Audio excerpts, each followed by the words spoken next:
you want to go over some emails and call it a day? Yeah, let's do it. All right.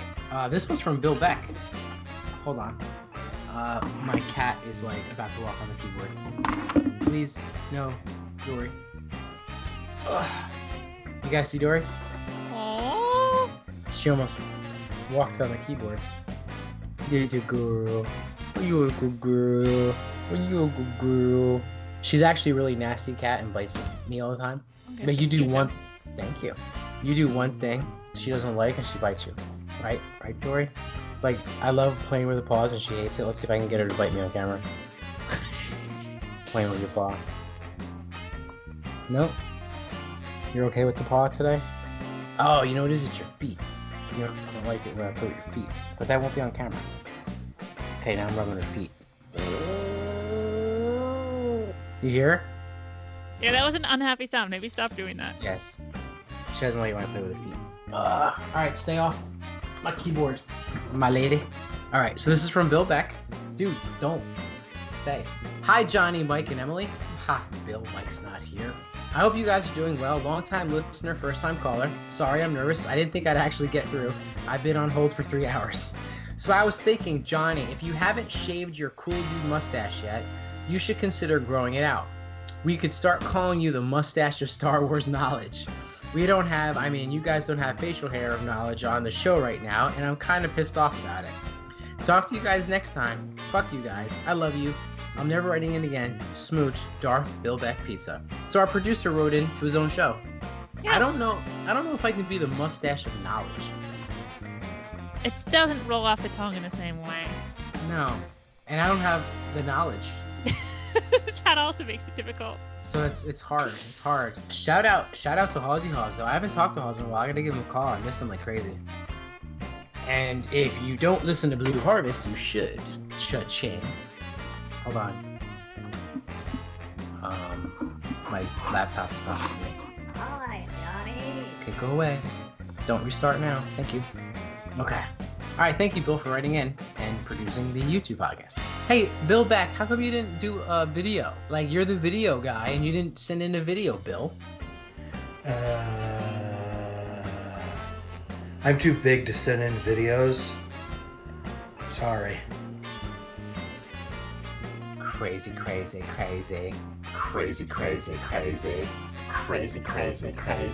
Well, maybe because that's just giving himself more work to do. Oh, good question. Good point. That's something Mike Pappas would do. Like, that would just be more work for me. All right, this is from Jesse. Jesse is great. Oh, Jesse sent in a video. Jesse's great. One of our 6. The original 6. Hi, Pop Culture Hour crew. It's me, Jesse Thronkill, coming to you from my comic room collection, along with my Star Wars collection. But I'd like to say hi, Johnny. Hi, Emily. Hello. Hi, Michael, and Mr. Bill Beck. Hey, fuck you, Jesse. And since we are expanding our topics for pop culture, I'd like to ask a question for the 3 of you, and it involves comics, as we stand here in front of comics. So I'd like to say, or ask, are there any comics that you guys have collected, are collecting, or would like to collect? I'd really like to hear any of the wishes or the thoughts of the ones you have and have not and would like to collect. Star Wars or not Star Wars, or whatever they may be. Thank you for answering my question, and I look forward to talking to you guys soon. The podcast is awesome, the YouTube channel is kick-ass, and go pop culture. Bye. That was awesome, dude. Thank you, Jesse. That was awesome. And he's a handsome bastard. He is a handsome bastard, and you're going to see him on the YouTube channel, so make sure you do that. You first, Em. I don't really collect anything in terms of single issues. I do have some. What I like is the really nice editions of like collected trades, especially some of the Vertigo books. They did ones called the Absolute editions that are these gorgeous hardcover, depending on the ones, they did some recoloring.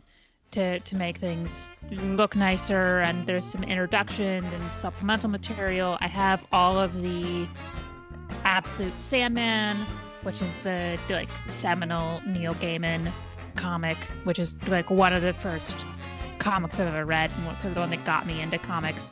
So I, over the years, collected all of there's like 5 volumes of that, and a collection of the death stories, which were coming out like once a year.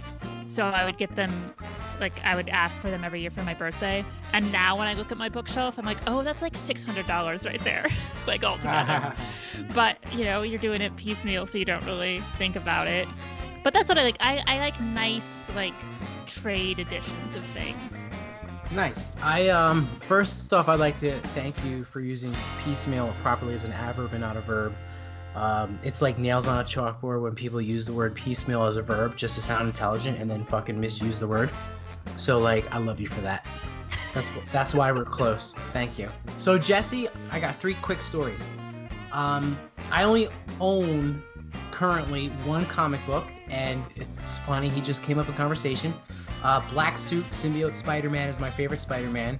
Hawes bought me a graded version of that comic, first appearance. Loved it. Nice. Have it. It's in the gorgeous acrylic case.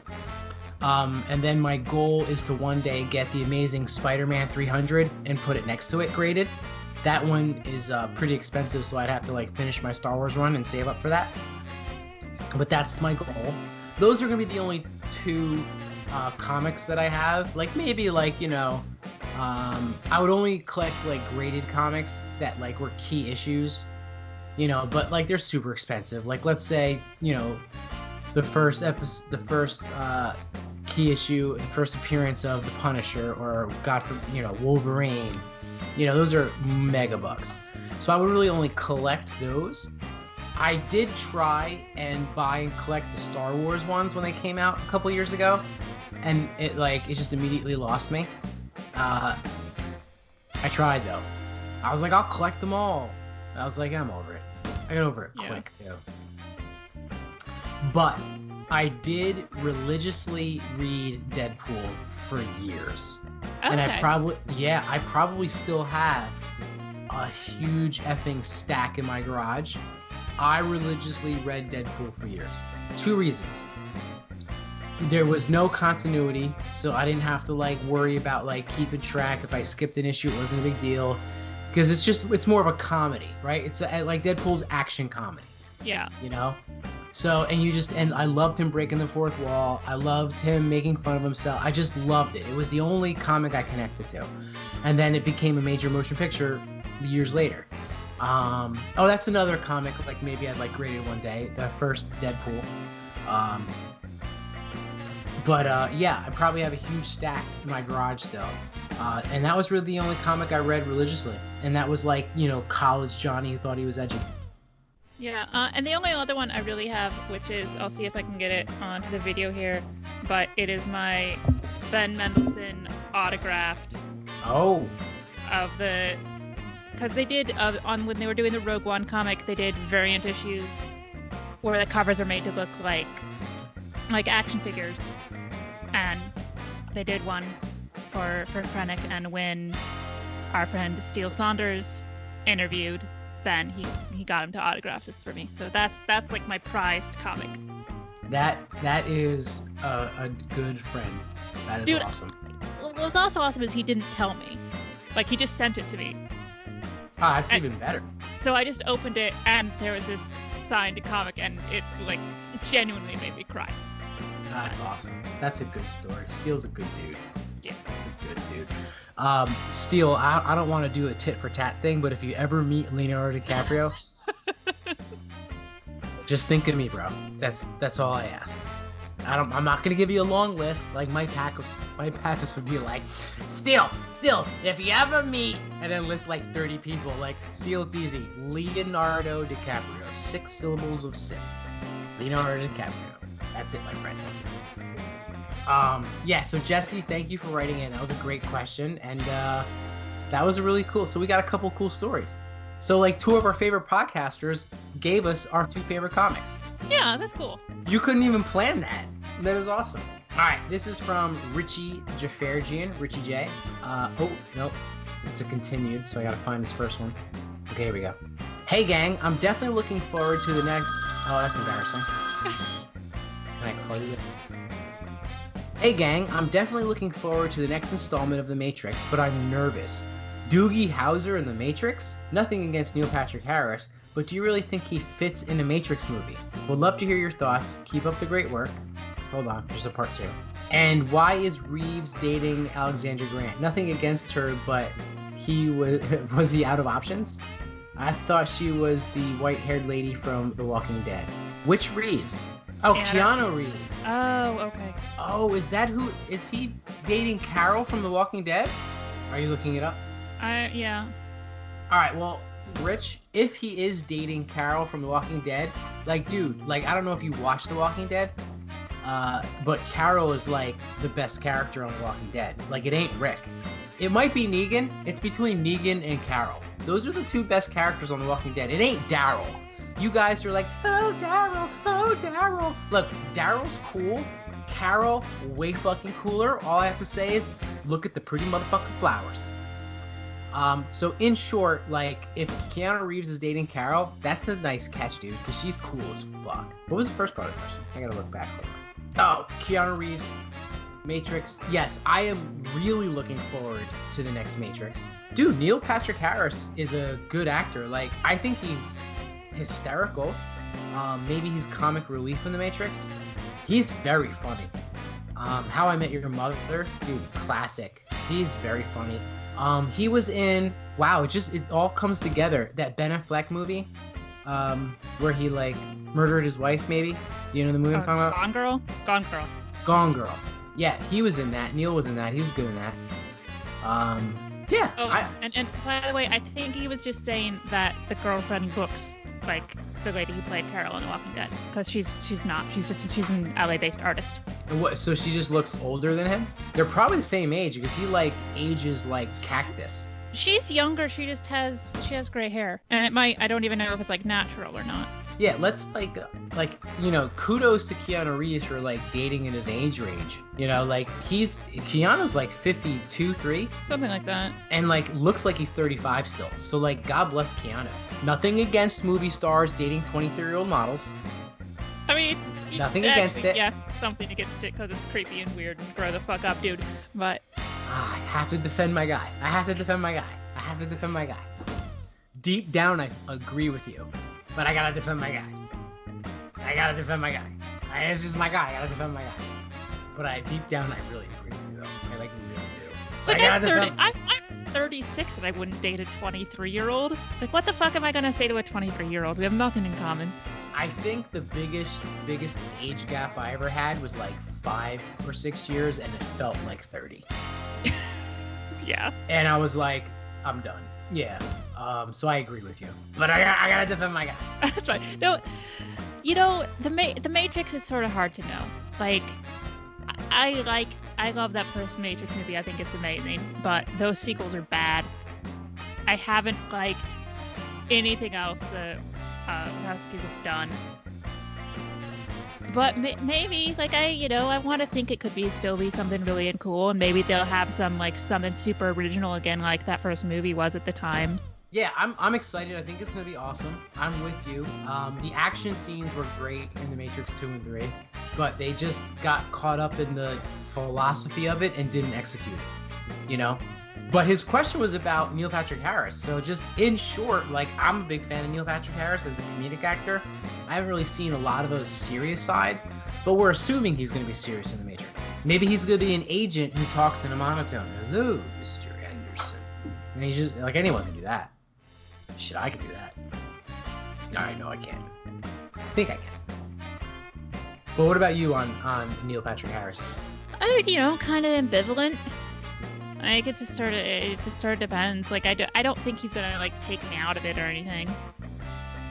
I'm not like, oh my god, Neil Patrick Harris, he's gonna be amazing. You're so funny. I wish you guys can see. Oh, you can see Emily's face. She was super animated on that one.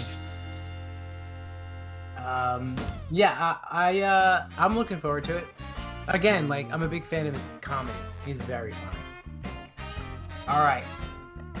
Last and certainly not least, Ian Gallagher. Hey, Pop Culture Gang. Wanted to get each of your ideas on what your top 5 shows would be. I'm talking like top epic TV drama. They don't have to be ranked either, but, you know, you can if you want. I think my top 5 would be Breaking Bad, Black Mirror, The Sopranos, Twin Peaks, and I guess Game of Thrones. Okay, so we can include like HBO stuff. I'm not including Westworld and Ozark because they're not finished yet, nor Lost, which I haven't been binging. Would love to hear your thoughts. May the force be with you. I'm gonna need some time to think. Okay, off the top of my head, I won't rank. I'll only rank number 1. Number 1 is Deadwood, like automatically, not even a question. My favorite TV show of all time. But the rest sort of would move up and down. I'd go Mad Men, The Wire, The Sopranos, and you didn't sound convinced. I know. Well, no, I think at the end of the day, like, just as like an all around like solid hitter, I gotta go with The Sopranos. And I think the last one might actually be The Americans, which I think is a super underrated show. Yeah, I haven't seen it. It's a couple of amazing performances from Kerry Russell and Matthew Rhys, and just like a brutal, heartbreaking show that never like dumbs down what's going on to try to like help the audience along, and one of the best things about it is they nailed the ending on a show where I had no idea how I even wanted it to end, and what they did was perfect. I gotta check it out. Yeah, so like 3 of your top 5 I haven't even seen. I haven't seen The Americans, I haven't seen The Wire, and what was your first one? Deadwood. Well, we talked about Deadwood. Yeah. I'll give it a second shot, I promise. Okay, so mine would be Breaking Bad, Game of Thrones, Lost. I mean, those of you that know me, like my whole life know me, like I have a very serious homage to Lost in my life. Can I get a nod in? You know what I'm talking about? Yeah. Okay. So Breaking Bad, Lost, Game of Thrones. I didn't like Westworld. That was Ian's pick. I didn't like Westworld. Season 3. I love season 1. Gosh.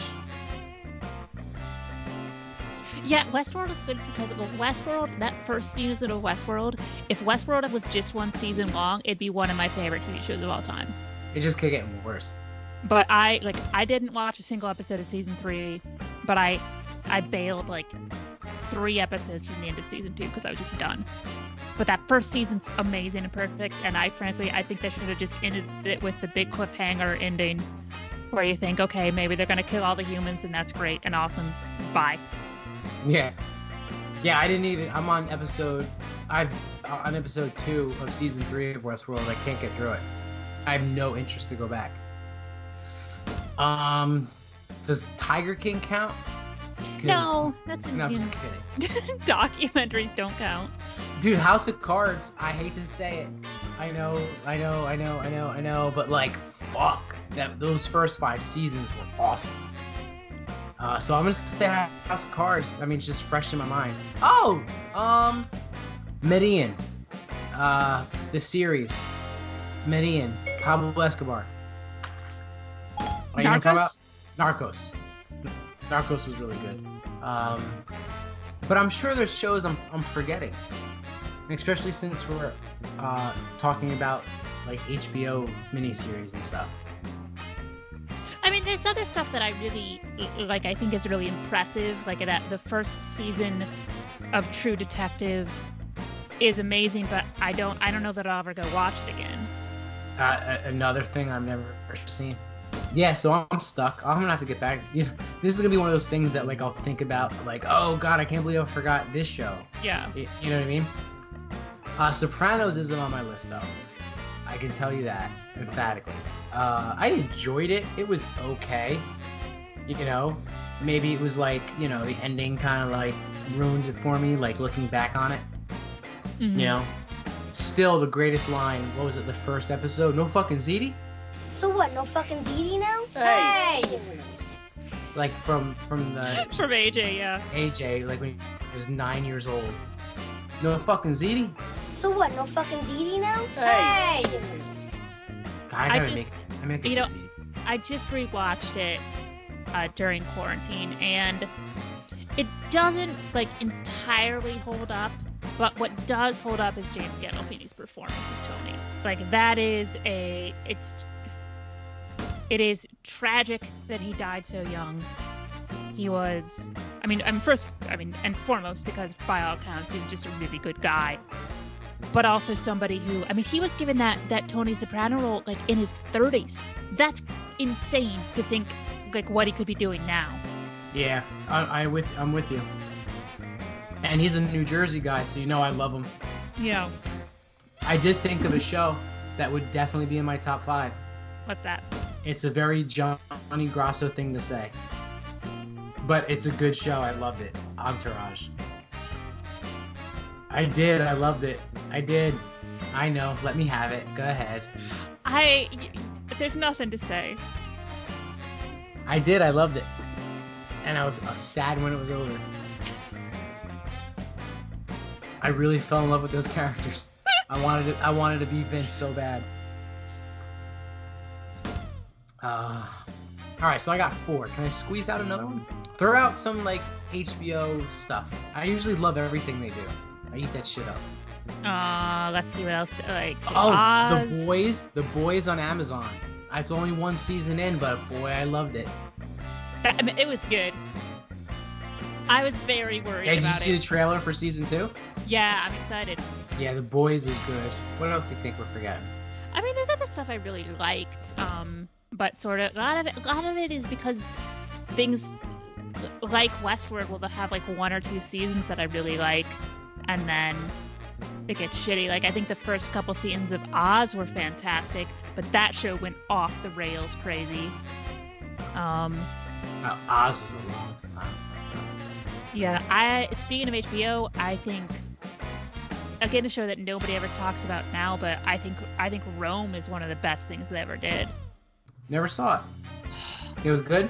It's really good, and also it's just incredible to watch. The sets and the costuming, the level of detail in this recreation of ancient Rome is unbelievable. I'll have to check it out. I got And a also- lot of... Also, I always have to love it because it is the reason that Deadwood exists. Oh, tell me that story. So originally, when David Milch, who created Deadwood, went to pitch for HBO, what he pitched them was basically a cop show set in ancient Rome. And the guys he was talking to, and I think it was actually a woman, the woman he was talking to at HBO goes, "We already are developing a show set in ancient Rome. We want to do something with you, but it can't be this." And so then he went back and came back with Deadwood. It's just that fucking easy for some people, huh? Alright, give me 5 minutes. Deadwood! Oh, to be talented. Alright, well that's our show. That is our show. Little hour and a half, not too bad. I don't think we've had an hour-long pop culture hour yet. We keep But, trying. it's okay. It's not like there's dead air. We like went bang, bang, bang, bang, bang, bang, bang, bang, bang, bang, bang, bang, bang. We hit all things pop culture. So let's wrap it up. Emily, where can we find you, my friend? You can find me on Twitter and Instagram at EFLind, and you can hear me on my Star Wars podcast, The Canterbury Dispatch, or you can hear me on my it started as a Fast and the Furious podcast. It is now a Vin Diesel movie podcast, and that is called The Fan and the Furious.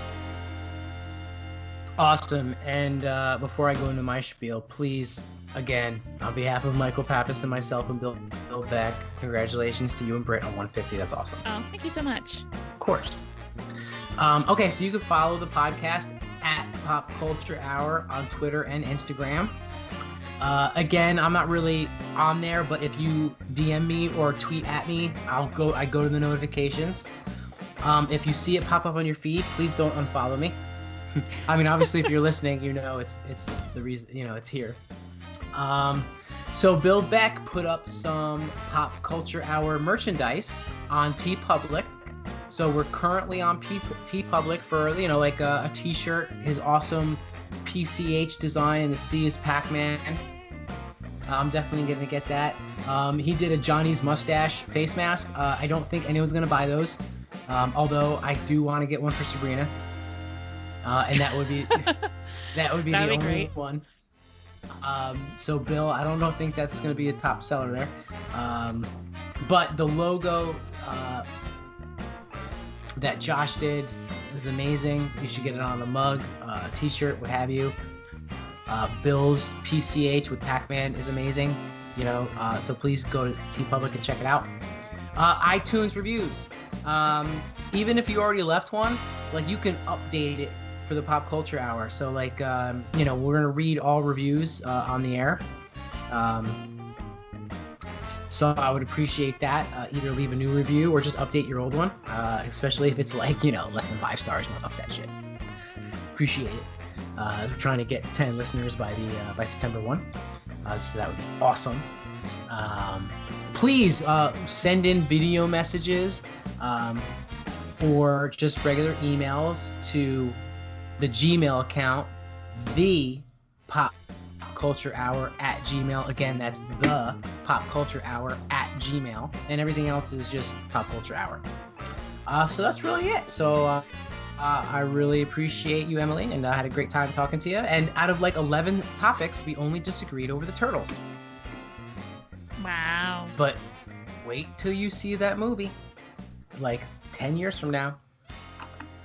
All right. To the next one. Produced by Real Darth Pizza.